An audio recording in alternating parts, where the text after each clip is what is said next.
If you do any prospecting with LinkedIn, you have got to go get set up with Surf. That's SURFE. It's a tool you can use to add new contacts to your CRM system directly from LinkedIn in seconds. I'm using it every single day.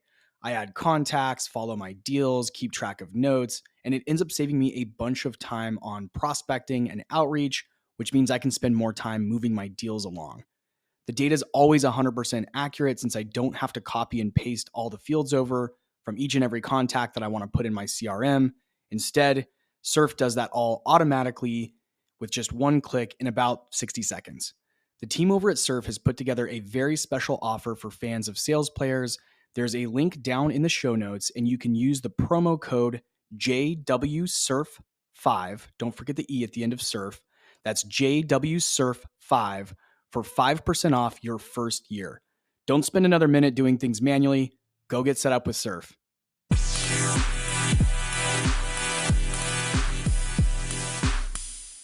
Hello, everyone. I'm very excited to welcome back today's guest, Brandon Fluharty. Brandon is a VP of Strategic Account Solutions at LivePerson, and he's one of my favorite thought leaders in the SaaS selling space today.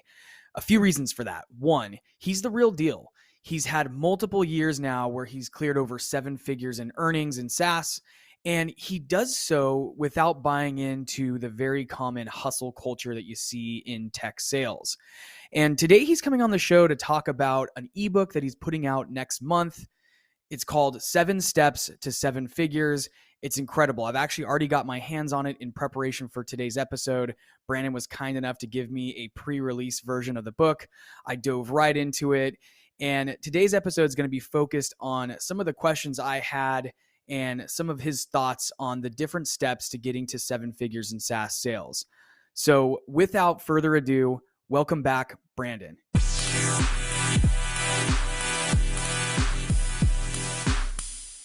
Hey, Jesse. Great to be back. Yeah, I'm super excited. Yours was probably, I think you're in the top 3 most downloaded episodes of my show. So whenever I have a data point like that, it's obvious that, we need to make this somewhat of a recurring thing. And since I'm such a huge fan of what you post on LinkedIn and some of the other content you put out there, I just felt like it was time to have you back. And I'm super glad that you had the time to come back and share some wisdom with us. Yeah, super appreciative. Thanks for having me. Yeah. So tell us a little bit about what you've been up to in the last few months and, what's on the roadmap, perhaps. Maybe that'll get us excited about some things that are on the horizon. Yeah. So the way I'm looking at the world is I've really enjoyed a career in sales, almost 20 years. And it's coming to a new chapter for me where I am leaving an individual contributor role and being an active seller to actually helping mentor and guide and help coach others to do the same, which is really effectively consistently perform at an elite level. And for me, that's not so much about selling. It's more about, how you apply your focus and find more meaning in what you do, really chasing a personal why. And so I've launched my first ebook, 7 Steps to 7 Figures. So I rewound back 3 years ago and really deconstructed what steps I took to my journey of earning 7 figures for the first time. And then, I kind of end the ebook with, well, it's not just about getting to the 7-figure earners club. It's about staying there. And how do you do that? And that's where I really dive into this concept of operating at an elite level consistently, and developing this concept of a personal operating system. Yeah. And disclaimer to everybody out there. So the book is not released just yet, the ebook. And Brandon was kind enough to share an initial version of it with me to get my thoughts on it. And of course, to have, some framework by which we were going to do this show today. And so far, I'm about halfway through it. I haven't finished it just yet, but what I have read so far has been very impressive. And, from my perspective, I've read a lot of sales books. I talk a lot about all kinds of different sales books on the show. And, this is one of the most, I would say, actionable resources that I've seen. And it's short. It's really short. And I am someone who appreciates brevity. because I'd rather just get to the heart of the matter and not go, in depth with a bunch of fluff or anything like that. And I'm not calling anyone else's work out there fluff per se, but business books can, for the most part, drone on a little bit about some things and have, pages to fill as opposed to, results to deliver. And I think the way you approach this is super interesting. It's an ebook. And again, it's super short. It's less than 100 pages, and everything is really packed with a lot of like actionable ideas. And there's, I don't want to call it homework. There's something at the end of every section that you need to go do to take action around the content in the book. So I think it was really well put together. And I think we'll probably focus a lot of the show today on some of the insights that I'm pulling from this book, 7 Steps to 7 Figures. So where I want to start is what I think is probably, I'm guessing, one of the biggest factors in actually achieving 7 figures in SaaS sales. And that is getting to the right environment. And you obviously go into much more detail in the book, but what are some things that listeners can start doing today to, one, sort of check themselves to make sure that they are in an environment where that's possible? And then if they're not in that environment, how do they get there? Yeah. It was one of the best compliments for the book, because it literally, I tried to take out all the fluff and make it super actionable. So it really is like a workbook. And that first step is a really important one, because if you aspire to earn 7 figures a year, obviously you need to create a path that's realistic to get there. And so, like, the first thing I propose in the ebook is just solving a math equation. Literally, I supply a spreadsheet in there, but even if you just craft this on your own, the idea is, if your target earnings are, say, $1 million a year, start with the base, right? So that covers a portion, and then layer on your comp plan, layer on, any additional bonuses or payouts. And so just solve that simple math equation and work backwards from there. And so then you'll see very clearly, once you layer on your own data, and the best thing to do is just look your previous year's performance. What is your closing ratio?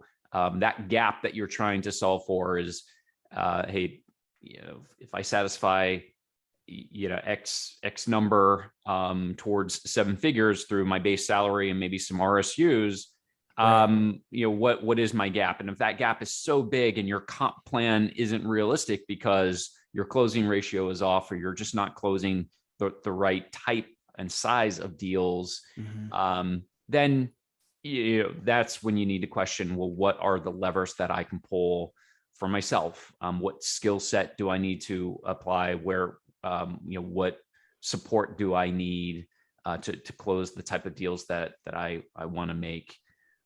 So that's sort of the first step, is just use the data, be objective. It's not emotional. That'll give you a clear roadmap. Can I do this or can't I?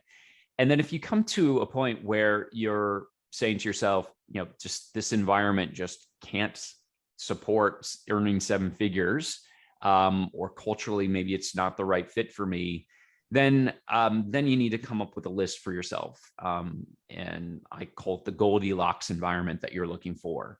And that's going to be a very personal thing. I think you just have to take some time to sit down and ask yourself, what are the important levers, not only financially, but what's the criteria culturally that you're looking for? And some of the things for me is, my old environment, I was in a late stage startup. I was an enterprise seller, comfortable 6-figure earner, but I couldn't make that leap there. And so some of the things for me was, I wanted to be in an industry that's going to impact people's lives for decades to come. I think that's really important. It was an environment that's big, but not too big. I needed the support from legal team and solutions consulting and so forth to make sure that I could land really big deals, before, in an environment where, enterprise deals were selling the future. That wasn't possible. But at LivePerson over the past 4 years, we had, enterprise were our core customer. Right. And Right. and we had the equity there to show, hey, we work with some of the world's largest brands. So those were some of the thought process and sort of mental modeling and frameworks I was using to say, hey, is this the right environment or isn't it? So here's one, and I've heard this before, and you likely have too. Someone's going to come and say, well, hold on, I've been in my role for 4, 5, 6 months, and Brandon's telling me to go change jobs and be a job hopper, and be part of that statistic and churn out, and is loyalty dead at this point? Shouldn't I stay here and pay my dues for 5 years or 4 years or whatever it is, or vest all my options at this company and then work my way up to what Brandon's doing? What do you say to someone who says that? Is it worth the risk to, if you're not in the right place but you're really driven to get to that 7-figure milestone, is it worth the risk to make the change even if you've only been somewhere for a few months? Obviously, that is very situational. And sure, my advice would be, just like earning money through investments and say the stock market, it really does pay to have a long-term view. So treat your personal brand, which is your professional brand, and your family and your income as a business. So you got to be CEO, and you got to make the right decisions. And if you're investing, you got to be in it for the long haul. So I would, again, use a mental model and kind of triage, hey, am I in a bad situation, or am I in a situation that just requires more time? And if you're not getting the support, or you're in a toxic environment, those are signs, those are red flags to maybe look elsewhere and jump ship. And we're in a employees market right now, so things are going to work in your favor. But if you're still in a position where you're earning well, and you just need the time of the runway, then stick with it. Or you're in an environment where you're learning a lot and you're gaining skills and you're an amazing team working for a great manager, those are pluses. Then question, well, how fast can I realistically, how long is it going to take me to get to 7 figures? Maybe that's not the end all be all. But yeah, I think you're exactly right. Like, my perspective is it's situational. And I like that you use you're the CEO of your career and your territory and everything else. You're the CEO of your situation. And you also, I think it's really important for any professional, not just sales, any professional, to sort of begin with the end in mind. I know I'm quoting Stephen Covey, beginning with the end in mind. So if your goal is to make 7 figures and retire by the time you're in your early 40s, then you do need to kind of back into that goal and, assess where you currently are in terms of years of experience and age and, current savings and investments and those kind of things. You really need to almost put together a plan and say, what would it take?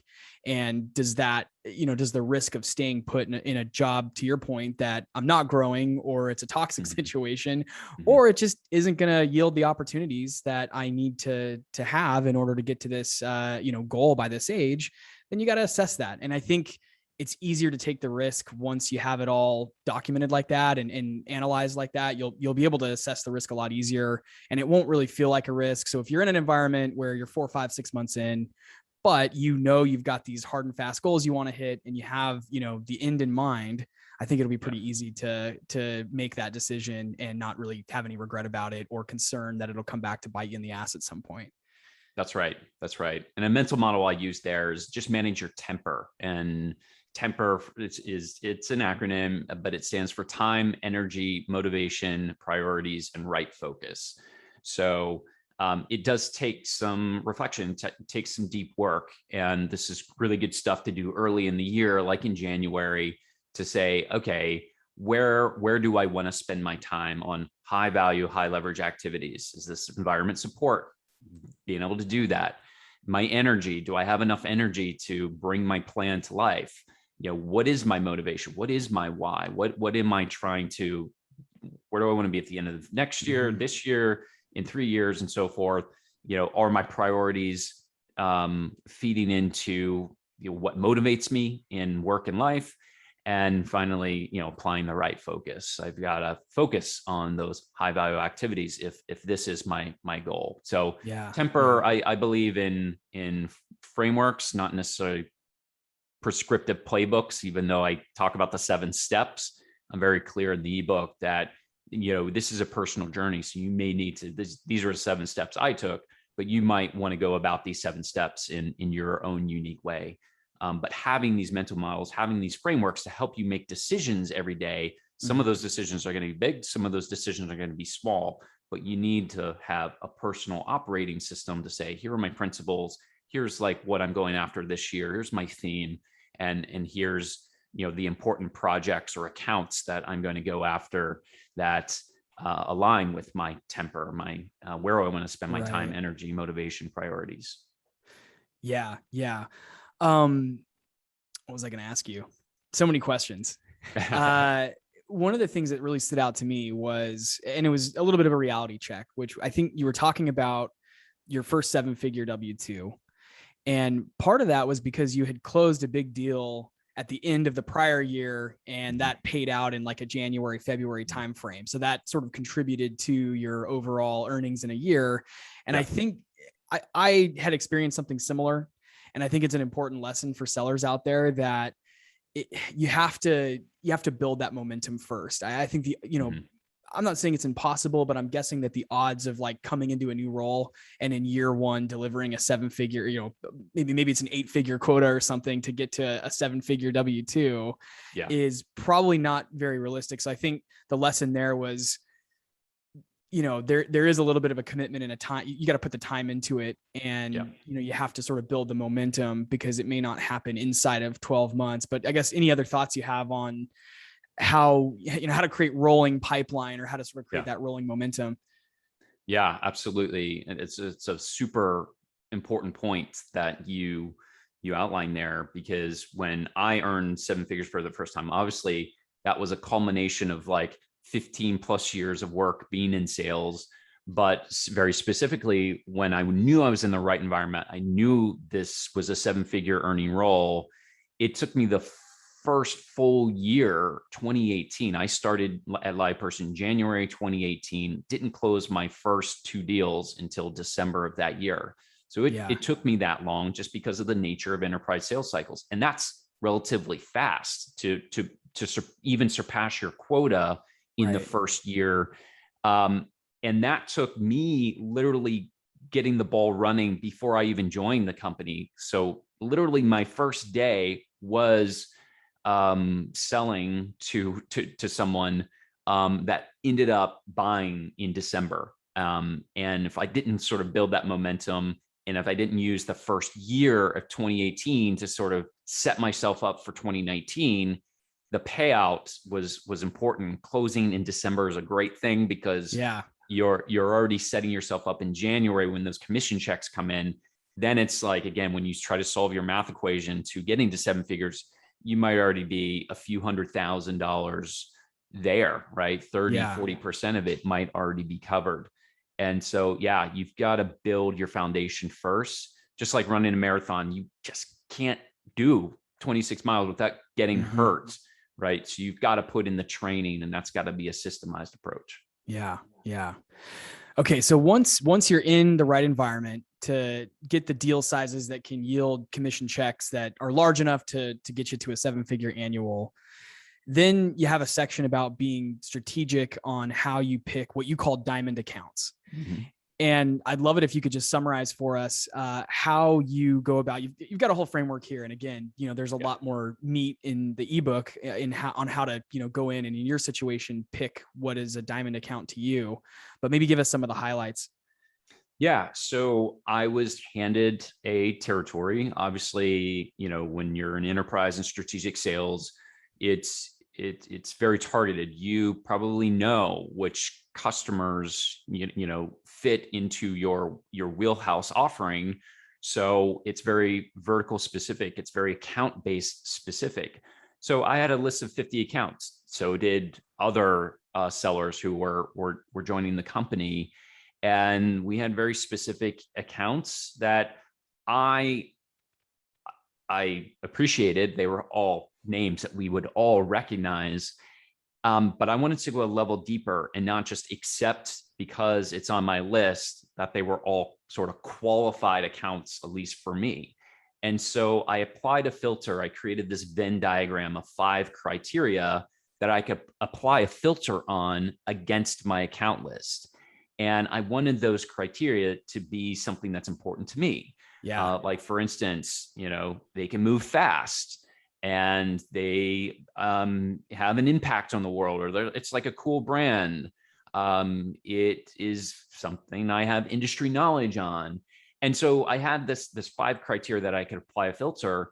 And what ended up happening is I moved some really, really big account names off my list, like Walmart, the world's largest company, Apple, because it didn't fit into the criteria of knowing it can move fast, because I knew, okay, I don't have in my network the ability, or it's going to take months and months and months to get C-level sort of engagement and buy-in. And that was sort of a blueprint that I found from some of these deals that I closed, that getting that executive alignment very quickly was important. So I was able to move those off my list, and I didn't get bogged down in the lure of it being Apple or Walmart, which could have taken some folks down a rabbit hole.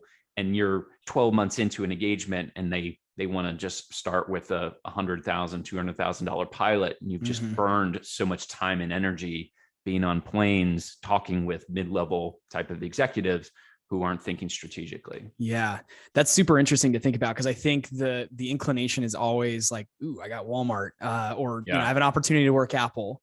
And who knows, maybe one day I close a 10-figure deal with Apple. People have done it, right? Yeah. But I think the exercise is really interesting, which is, again, if you're going to bring your A game and you're going to bring the passion to what you're doing, and that's, from reading the ebook, is pretty critical to having this kind of success in SaaS.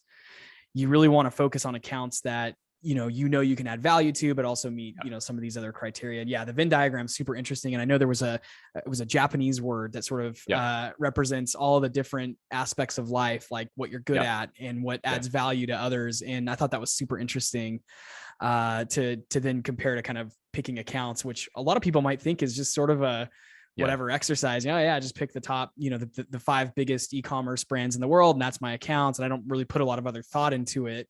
But here is sort of a model to really ask yourself some questions and, again, find that Venn diagram that has all of the ideal aspects of what would make a great customer for your company. So I think it's a really cool exercise.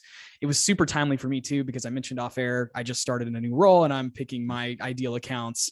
And it was very, very helpful to have, more than just, so-and-so worked that one in the past and they didn't close. And it's like, okay, cool. But I'm not that person. And, I might bring something else. Maybe I'm a customer to that brand. You talk a lot about that in the book, that you were a Delta customer, if I remember right. And, that led you to be able to dig deeper into some of the pain points that they might have, because you had an actual customer perspective to what they were missing. Right. And so those are the kind of, criteria that you need to be thinking about. And I think the framework was just super awesome to see. Yeah. And you bring up a good point too. A couple of things that I want to touch on, which is, again, for me, I was charged for net new logo acquisition. And so it was critical for me to think about a year time frame and what could I realistically close in that time frame. And I wanted to say, hey, if my average was, say, 11 months sales cycle, can I dwindle that down to 9 months? Versus, Apple might be, if I were to close it and then stay in it, I might take a 3-year view on that and say, okay, absolutely, I would love to work with Apple. It does fit other criteria where I know a lot about it, because listen, I've probably spent, other than Delta, I've probably spent more with Apple than any other brand on planet Earth. So I want to help shape what that experience could look like. But I know in the first year, probably not going to close the largest deals that I wanted to close to make the type of income that I wanted. So that was like really important. And then I think you bring up another point that I think kind of talks about another step is kind of building this transformation mindset. And we both benefit from being in a B2B to C space. So we're selling to business to consumer brands. And that is especially attractive because it's so easy to understand what the customer experience is like for those brands, what it's like to be a customer of Walmart or Apple or Delta Airlines. And so you can you can relate, right? Because you've maybe experienced some of the pains of being a customer, being on hold, having to go to Twitter and search for answers, or not getting the answers that you want, or having a clunky e-commerce experience. How can your solution come in and change some of that? So you can bring additional commercial insights by being their customer. So bringing and applying design thinking, like you said, work backwards and apply a thought process to, if we were to design the ultimate customer experience from our company's point of view, what would that look like? And so now I'm bringing real value. It's incumbent upon me to share that knowledge with everybody. And obviously the way to get movement in that organization is I've got to align with the right stakeholders who can mobilize the change there. So it becomes more of an exciting pursuit in a game, because once you have these diamond accounts and your SDRs are helping to open doors with them, then it becomes really exciting. That's where the art, you've used science, to create your account list. Now you apply art on how you deliver those commercial insights. You can be creative in breaking through with these accounts and show them interesting things that they should know that they don't know. And that's not selling. That is guiding and consulting. You really become a Sherpa, helping them to climb Mount Everest. One of the things you said on the last episode we did that is burned into my brain, and I've repeated it a few times on the show, and I've said it to some other people in my network, is that we as sellers are really content creators also. And I think this especially resonates in 2022, like content's sort of eating the world. There's all these different social platforms. There's LinkedIn and Twitter and TikTok and, everything else. And so many people are going to get value from that content and things like that. So I've really definitely shaped my prospecting approach after hearing that statement. We as sellers are really content creators. And I think it ties into what you're saying, that as a consultant, being able to also put out content. And in your case, content was like writing a letter to Delta, a personalized letter to the Delta executives, pointing out, some valuable insights into their business. So I think it's super important. And, I know it's also emphasized in the book, but just one of the coolest quotes that I've heard, and definitely something that I took to heart.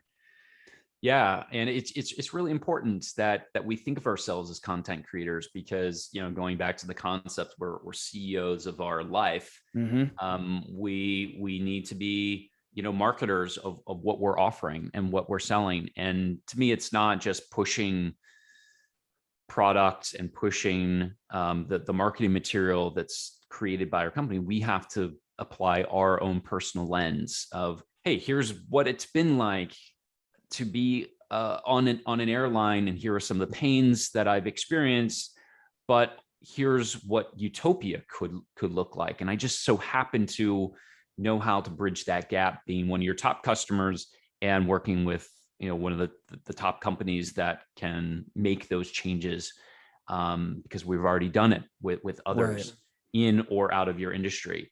That's a story that's worth telling. Take the top 3 or 5 things that you're hearing from your customers, and then put out content like on LinkedIn every few days. And then you can sort of, one, that's going to sharpen your own when you are in front of a prospect.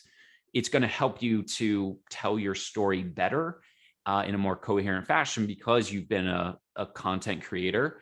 And 2, you start bringing opportunities to you rather than you chasing them, because you've put out an article, you've put out a thought leadership piece where you're talking about solving a problem every single day. Yeah, I think that's, and it was maybe you or someone else posted about how, posting content and creating content really helps with, essentially inbound. Like you're going to start getting people that reach out to you. It's getting much more difficult. It's much more saturated in the, marketplace today. When I started my career, it was pretty much a numbers game. The number of phone calls you make, the number of outbound emails you send could yield, some metric. And I don't know if that's always the case today, especially in the more competitive, software companies where there's tons of noise, there's tons of different solutions out there.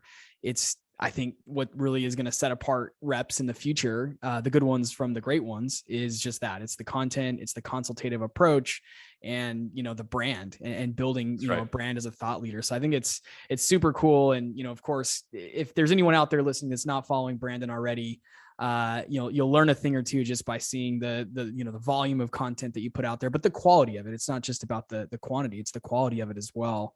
So it's definitely something I appreciate a lot about what you're putting out there. Yeah, it is really important. The game, like you said, when we came into sales, it was the pure numbers game, and obviously numbers still apply here, but really reaching the 7-figure earners club, it's a quality game, not a quantity game. At that point, you're in really high closing ratios because you're going deep on fewer accounts. And you're unlocking things that require true relationship with an executive, stakeholder who can mobilize the change. It's not about being their best friend. It's more about bringing them value and showing them value. And that takes deep work. That takes data. That it takes time. Mm-hmm. And when I earned 7 figures for the first time, it was 6 accounts, or 6 deals, I should say, across 5 accounts. And that's not a lot, right? Right. So, but it can be a lot and overwhelming when you're flying on a plane and these days remote, and managing everything that goes into those, 6 opportunities where really you're going to need like 7 or 8, accounts that you're sort of really going deep on at a given time. So you've got to really manage that effectively, but it's going to be the quality once you're in there, not the quantity. Yeah. Totally random question, not necessarily related to the ebook. But how does someone like you, so I'll step back here and say, it's early 2022 at the time of this recording. And, there's some FUD out there in just like the macro, there's stock markets going, up and down, or it's not crazy volatile, but there's a lot of, I think, apprehension, and there's some bearishness, if you will. How does someone like you think about, your future? Because I could hear, and I'm playing devil's advocate, I could hear some doubter saying, well, lucky Brandon, he's had a couple of good years of 7-figure earnings. We've had a decent economy where, large enterprises are spending money on software and transformation and those kind of things. What happens if there's what happens if everything shits the bed, like it did in 2008? What's Brandon going to do? Right. And I know you're the kind of guy, I'm joking, by the way, but I know you're the kind of guy that you got that first 7-figure check and you went out and bought a couple of Lambos. I'm just kidding. I'm just kidding. No, and anyone who follows Brandon knows that, you invest and you encourage, thoughtful, investments and savings of commission checks, and not, the Lambos or the YOLO on meme stocks or something like that. But I'm curious because I think you're probably someone who's certainly calculated risks and you've thought about, what would happen if 2022, 2023, whenever is the year where things go back to, how they've been in the past, the early 2000s or 2008. How do you think about, the risk and the longevity of the, selling to big brands? Yeah. Well, we experienced one of those black swan events in 2020. Sure, I was coming off my biggest year in 2019 and had going into the year, had the biggest quota of anybody in the organization. And it was very ambitious. And just because the pandemic hit and I was focused on new business with a depleted pipeline, I closed my last deal, luckily again, December, but it was literally at the final hour, December 31st.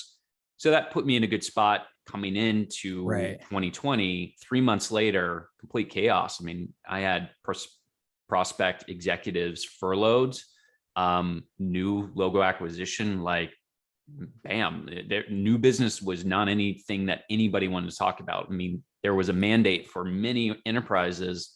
Hey, no new initiatives. We just can't do it. It's too uncertain for us.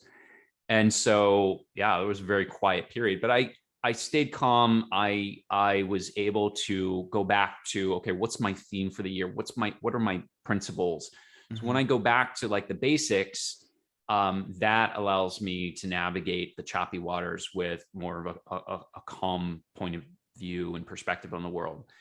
Then I could just focus on, okay, what are my actions? What can I control? What can I control? I'm going to control these things. So I'm just going to keep focusing on the inputs, and the natural outputs will take care of themselves. So that's one piece. And then the second piece you brought up as well is, don't inflate your lifestyle. You're going to get caught with your pants down when things take a turn, because you're still essentially living paycheck to paycheck. Those paychecks just might be $200,000, $300,000, $400,000 at a time. But if you're spending that money because you've overinvested in the multi-million-dollar luxury home, or you've got a few cars in the driveway that you don't necessarily need, it's going to hurt when you get pinched by things out of your control, like a market, like a pandemic. So just be careful with that. Like, I really believe in Stoic philosophy. Control what you can control, and just try to live a good life, but be comfortable with what you've gotten, be grateful for it, versus constantly seeking what you want, and aspiring to keep up with the Joneses. No, I appreciate you sharing that. And I asked you the question, but I'll share sort of my 2 cents. I started my career in 2008. So it was a, weird time to be trying to find a job when there was this, global recession going on. And then of course, 2020, I'll call myself very fortunate that I was at a company that, had a product that people needed during, work from home transitions and things like that. I think, many of us in SaaS or cloud computing can kind of say that, hey, I was at a company that suddenly our demand or our stock went way up because we were, a solution for that big, massive challenge and the logistical challenge of moving people to a remote work from home environment. But the way that I think about it, and I try not to spend too much time with the what could, or, what ifs, I really do try to focus on being optimistic or stoic. I really like stoic philosophy also. But I also, I'm confident in, when you build some of the skill sets, especially some of the ones that you're talking about here in your book, which are building, sort of a framework for excellence, or I'm trying to remember how you word it. You sort of build yourself a policy of being the best or excellence, or delivering excellence. And then also sort of doubling down on things that might be your weaknesses and positioning those things as positives. I think if you're doing those things, and then that's all in addition to just learning the art of negotiation and sales, that no matter what, you're going to be able to figure out how to pivot or transition into something else should, someday there be this major meltdown and cloud computing goes away. By the way, everyone, I don't think that's going to happen. I think cloud computing is only accelerating. That's why I made this podcast, because I think, there's a lot of opportunity for people out there who want to get into this profession. So I'm very optimistic and bullish on the future of SaaS. But, should something change in the world at some point, I think the skills that you develop while working in this industry, and the, everything from negotiation to working with people to creating content and, delivering value and trading and bartering and all those things, I think ultimately, anyone could probably figure out how to pivot. And I think that there will always be a place where large companies need to solve big problems, and, budgets might get cut here and there, but ultimately there's still always going to be expenditures in large enterprises and small enterprises, by the way. Businesses are always going to spend money on, tools and solutions and to fix problems. And I think there's always going to be a market for people that are sharp, that are self-aware, and can come in and, help those large companies solve those problems. And I think there's always going to be a good amount of money in that too, regardless of, economic conditions. So I know that was kind of a curveball question, but I just thought, Brandon's probably got a really interesting perspective on, the FUD out there. And I say FUD, if anyone isn't familiar with that, fear, uncertainty, doubt. If you read the news, the stock market's not looking great and the country's this and that. And, I just find myself having to tune out a lot of that stuff and just, again, kind of stay in my lane, focus on what I can control. I think you said that earlier, focus on what you can control, and, just be optimistic that you're building a skill set and qualities that are going to aid you in any transitions or pivots in the future. Absolutely. And in 2008, I was bankrupt. So, so just to kind of show you that, Yeah, these big things in life can have a really direct impact on your personal life. But investing in yourself is the best thing that you can do to build a currency that you can rely on when things get hard. How do you know you're not made out of gold unless you get melted a little bit? How do you know that you're not a shiny, bright diamond if you don't get pressure put on the coal? So it is really important to invest in yourself, because then that's what builds that resilience. That's what builds the grit when things get tough, and that grit will be less, right, than somebody who doesn't have these foundational elements, that haven't taken the time to work and develop more of a I guess an enlightened view on what's happening around them. Yeah. Talk to us a little bit. I know we're coming up in about 10-ish minutes left here, but I want to just hear some quick thoughts around how to rally others to close deals with you.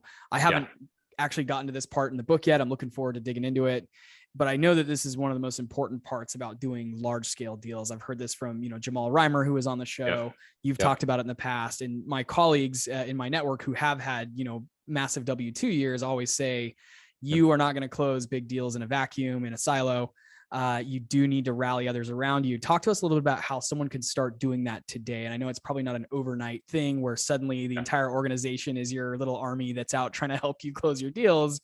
But, especially in a bigger company, how can you start that exercise or that framework today? Yeah.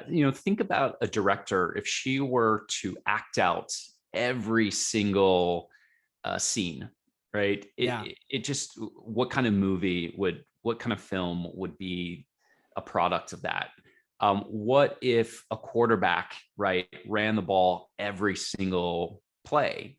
What kind of score are you going to get at the end of the game? Could you even make the playoffs? Likely not. You'd have to be a super talented person. And what's real is, at the highest levels, right, there is no quarterback who is that good to be able to run the ball every single play, every single game. So you have to think of yourself as an orchestrator, that you don't, one of the best things, and I talk about this in the ebook, is be a generalist with your skill set, but a specialist in your outcomes. And that's, so true in enterprise sales and rallying others in the org to close with you. Be the orchestrator, be the quarterback, be the director who can bring the right people at the right time. So sometimes the star might be, the running back who you hand the ball off to, or, throwing the ball at the right time in the end zone. And it's the wide receiver. Put your ego to the side. You can't do it all yourself with these really large deals. You're going to be limiting yourself when you try to do it yourself. And so, you've got to pull in the right people, and you also can't do that by burning bridges. Sometimes the internal sell is just as important as the external sell. So you need to get folks just as excited as you're getting your prospects excited to want to come on and invest their time and energy, because they're being pulled in a million different directions. Make their job easy. Here's what we're going after. Here's what I need from you. Here's why I'm pulling you in, because you are the utmost expert in what you do, whether that's negotiating a contract, whether that's talking about transformation when the customer comes on board, pointing out, or whether it's a solutions expert in a particular product that you offer. Bring in those folks. They're only going to help you, not steal your thunder. And if you're worried about your thunder being stolen, you won't earn 7 figures anyways. That is interesting. No, that's it's so important, and it's one of those skills that they really don't teach you in most sales trainings. You don't hear about it in the early stages of a sales career. It's as you start to work with larger brands, higher level executives, you realize that you're not going to be able to do it all alone, and you absolutely need that help from the collective. Well, awesome. I know we're here at time. Talk to us about when we might be able to get when can my listeners get their hands on 7 Steps to 7 Figures, and how can they get in touch with you if they want to connect?